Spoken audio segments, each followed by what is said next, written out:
Kesedihan mendalam masih dirasakan oleh keluarga Gubernur Jawa Barat Ridwan Kamil atas musibah yang dialami anak sulungnya Emeril Khan Mumtaz, 23 tahun. Terlebih kini anak Ridwan Kamil itu sudah dinyatakan meninggal dunia tenggelam di Sungai Bern, Swiss. Di sisi lain, musibah yang dialami Eril ini juga tak lepas dari perhatian Presiden Joko Widodo.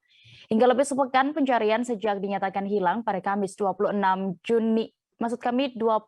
Mei lalu, Eril belum juga ditemukan hingga kini. Jokowi ternyata juga ikut memantau dan terus mengikuti update berita setiap harinya terkait pencarian putra Gubernur Jawa Barat tersebut.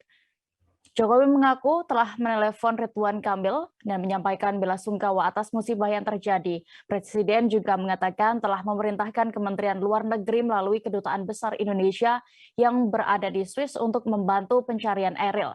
Tak terlepas dari itu, Jokowi mengatakan bahwa kematian adalah misteri yang tidak tahu kapan akan terjadinya. Sebagai informasi, pencarian Eril yang hilang di Sungai Bern, Swiss, terus dilakukan pada Jumat 3 Juni 2022 waktu setempat hingga saat ini. Menurut keterangan KBRI Bern, hujan deras di kota Bern membuat proses pencarian hanya bisa dilakukan melalui jalur darat dan perahu, serta menerjunkan anjing pelacak.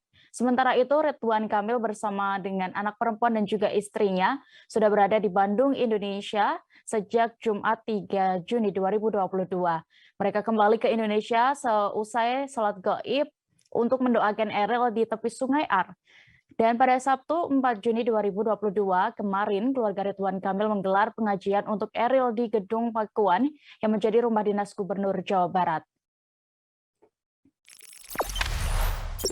Jangan lupa subscribe, share, komen, dan like ya!